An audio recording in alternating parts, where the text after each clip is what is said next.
Jefferson Davis was born in Christian County, Kentucky, which is shown in the picture, but it is now called Fairview.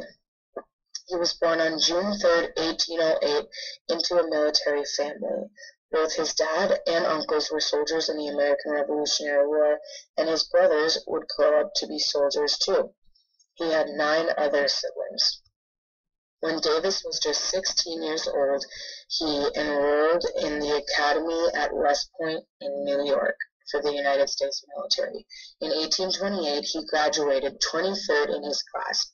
For 5 years, he would carry out his first active service with the U.S. Army and fought in the Black Hawk War of 1831. In 1833, he was promoted to first lieutenant. Until the summer of 1835, Davis continued his service on the battlefield against Indian tribes.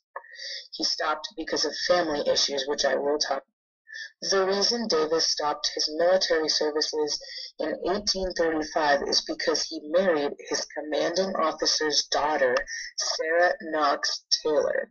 His commanding officer was very opposed to the marriage and, of course, became the future president, Zachary Taylor.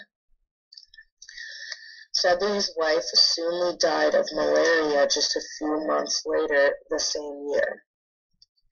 But later in life, he would get married again to Verena Davis. They would have 4 boys and 2 girls. Davis was a Democrat and in 1843 served as a delegate at the Democratic National Convention. He supported Texas annexation in the process. In December 1845, he won the election to the U.S. House of Representatives and claimed a seat in Congress. He became known for his passionate speeches, and throughout his congressional term, he supported states' rights, and that remained unwavering. Zachary Taylor appointed him U.S. Senator from Mississippi, and that was because Senator Jesse Spites died. He finished the rest of Spites' term, and then he was reelected for an additional term. Jefferson advocated for slavery and states' rights and opposed the admission of California to the Union as a free state. He held his Senate seat until 1851. In 1853, Davis was appointed Secretary of War by President Franklin Pierce. He served in that position until 1857 when he returned to the Senate. Davis remained in the Senate until 1861, resigning when Mississippi left the Union and the Civil War began. Along with forming the Confederacy, Davis ended up being named President of the Confederate States on 1861. He made it through the whole war, and on 1865 he was captured by Union forces in Georgia and charged with treason. Davis was imprisoned at Fort Monroe in Virginia from 1865 until 1867, until his bail was paid by abolitionist Horace Greeley. After the war, Davis did still have a life.